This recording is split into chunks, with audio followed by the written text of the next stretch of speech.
tabunan ng tone-toneladang buhangin sa Quezon City.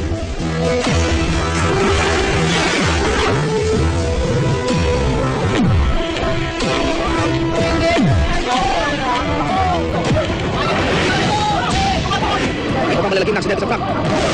Huli sa CCTV.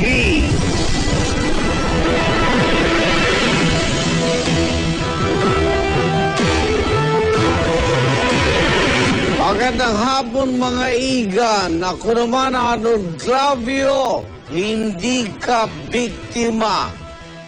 Maging alisto.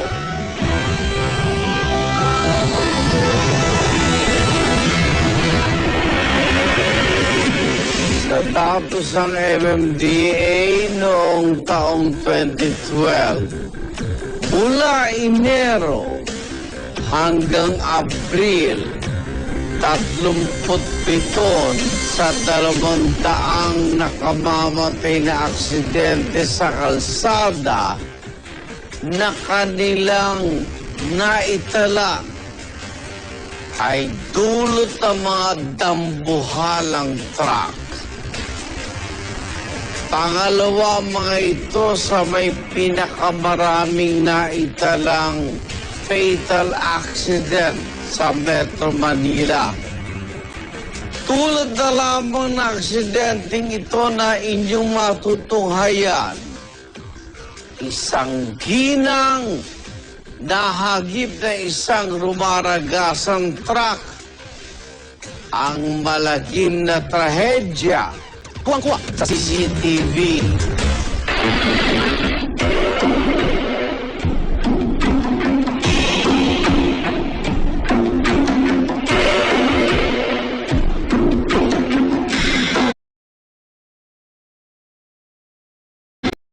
Na biktima sa loob ng sakyan.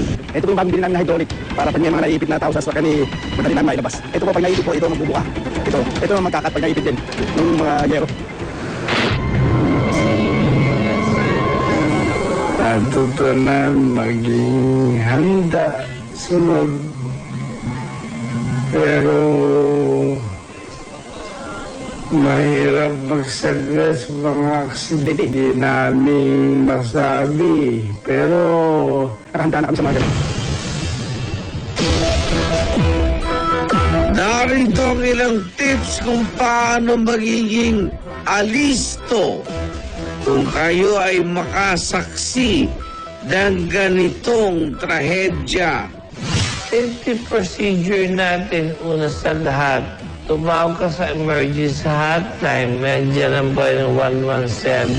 Kasi ang 117, andyan po lahat ng emergency.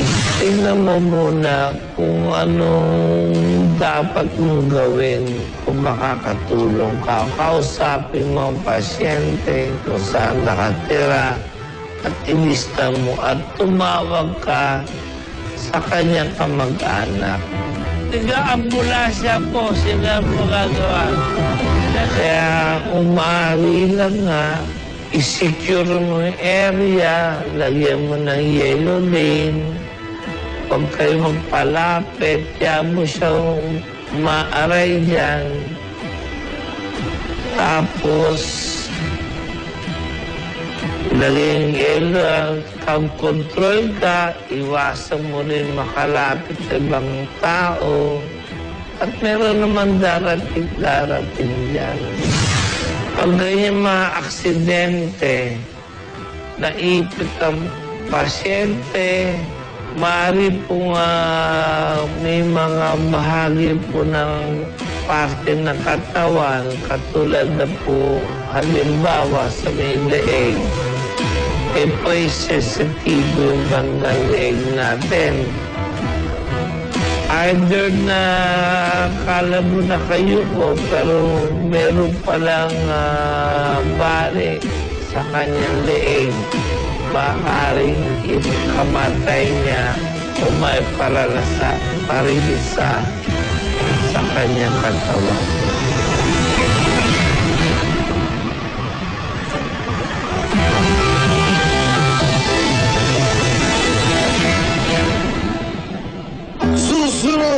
Listo ang kargang buhangin nito.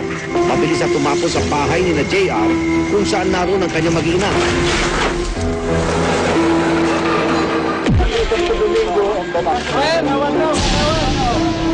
Mag-awat mo. Mahalin ko lang po kay Sibilla.